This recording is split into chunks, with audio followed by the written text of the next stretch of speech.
안녕하세요. 바른목상 채널의 김민철 목사입니다.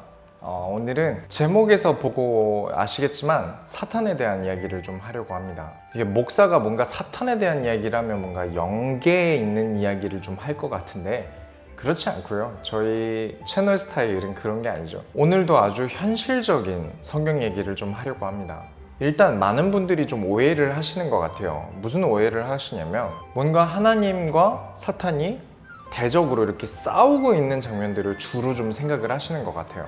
그렇게 생각하는 신앙생활을 저는 일단 좋은 신앙생활이라고 말씀드리지 않습니다. 왜냐하면 우리가 하나님께 많은 수식어를 붙이지 않습니까? 그 중에 우리가 가장 많이 붙이고 있는 것들이 무엇이 있죠? 전지전능하신 하나님이라는 말을 굉장히 많이 쓰죠. 우리의 신앙이기도 하고요. 전지전능한 하나님께 대적해 본 존재가 있다라는 것과 전지전능하신 하나님께 비등비등하게 대적이 될 만한 존재가 있다라는 건 다른 얘기입니다.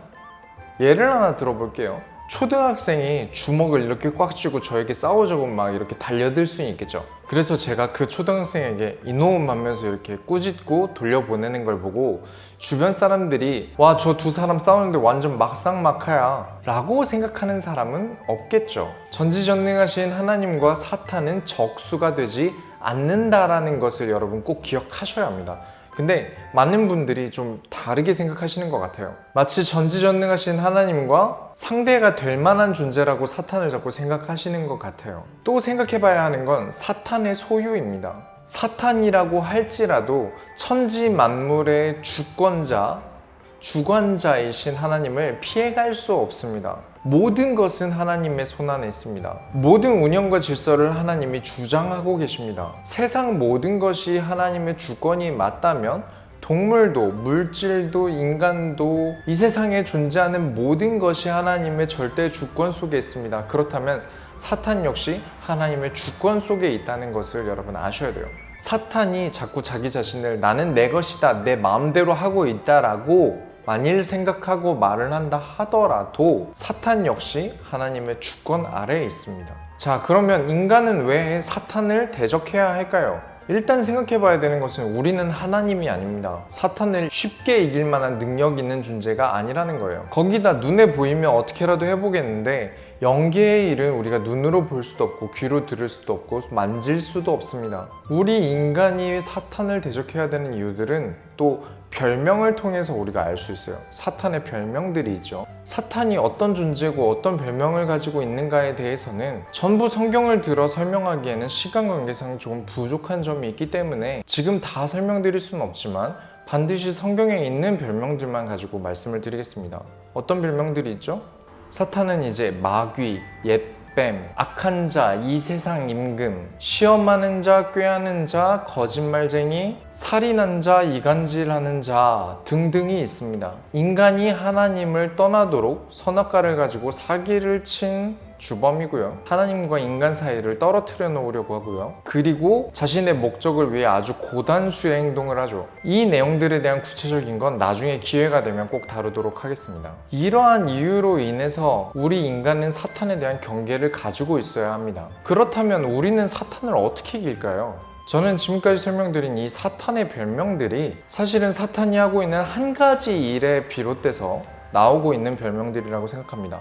그게 무엇이냐면 사탄의 별명 중에는 참소하는 자라는 게 있습니다.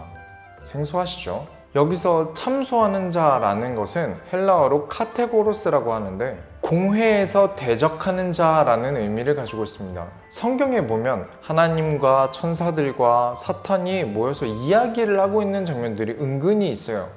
성경에 있습니다. 이렇게 말씀드리면 깜짝 놀라시는 분들이 계세요. 거기다가 제가 설교할 때 사탄도 하나님 주권 아래 하나님께서 사탄을 사용하실 때가 있다라고 얘기하면 흠칫흠칫 놀래요. 하지만 진실입니다. 어디 나오죠? 욥기서에 나오고요. 스가랴서에도 나오고요. 열왕기상에서 아합 왕을 죽이시기로 결단하실 때 사탄이 나서서 거짓말하는 영으로 나와서 일을 하는 장면도 있습니다. 요한계시록에는 밤낮으로 참소하던 자라고 나오고요. 결국 이 참소한다는 걸 하나님과 가까이 있을 때 가능한 것들입니다. 하나님께 직접 자신의 말을 할 수 있는 거리가 있을 때 그 공간에 대한 이해가 있을 때 가능한 거예요. 조금 더 입체적으로 실제 내용을 좀 보고 싶으시다면 욥기서를 읽으시는 것도 좋고요. 스가랴서 3장이나 열왕기상 22장을 보시는 것도 좋습니다. 하나님이 사람을 사용하시고 싶어 하세요. 여러분 아시죠? 하나님이 자신이 사랑하는 성도들을 세상의 빛으로 사용하시고 싶어 하세요. 지금 저를 좀 예로 들자면 하나님이 김민철을 사용하시려고 하시는데 여기 사탄이 끼어듭니다. 사탄이 이렇게 얘기해요. 하나님 걔는 힘도 없고요. 감각도 별로고요. 사람들에게 한 번씩 쓴소리도 해야 되는데 사람 마음이 약해서 그런 것도 잘 못해요. 하나님 걔는 못 써요. 그렇게 고자질을 해요. 결국 아까 말씀드린 사단의 모든 별명들이 사용되는 일들을 하는 거죠. 그럼 사탄이 저에 대해서 나쁘게 계속 얘기를 하는데 그럼 하나님은 거기에 뭐라고 얘기하실까요? 야 쓸데없는 소리 하지 마. 내가 걔 쓴다는데 네가 왜 그러냐? 라고 안 하세요. 왜 안 하실까요? 계속 사탄은 제 얘기를 하겠죠. 하나님 걔는 못 써요. 걔는 이런 약점들이 있어요.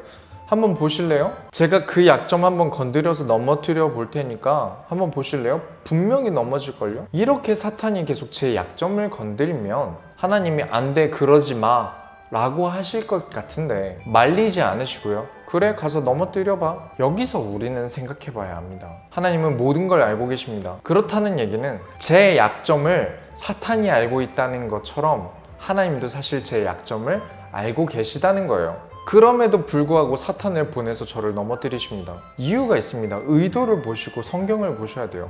하나님의 섭리가 있다는 거죠. 일단 사탄이 하는 말들이 진실이기 때문에 그렇습니다. 없는 말을 해서 하나님께 저에 대한 나쁜 점들을 보고하는 게 아니라는 거예요. 실제로 우리는 그런 약점이 있어요. 그리고 사탄이 우리를 넘어뜨릴 때 우리에게 바라시는 게 있습니다. 우리가 깨달아야 하는 게 있어요. 그게 무엇이냐면 하나님이 지금 나를 사용하시려고 하시는데 나의 이런 점들이 문제구나라는 걸 빨리 발견할 수 있도록 하나님이 보여주시는 거예요. 사탄에게 약점이라는 것은 저에게 단점이라는 것일 테니까요. 그렇다면 다시 말하겠습니다. 사탄은 어떻게 이길까요? 많은 분들이 결박 기도만 하시는 것 같아요.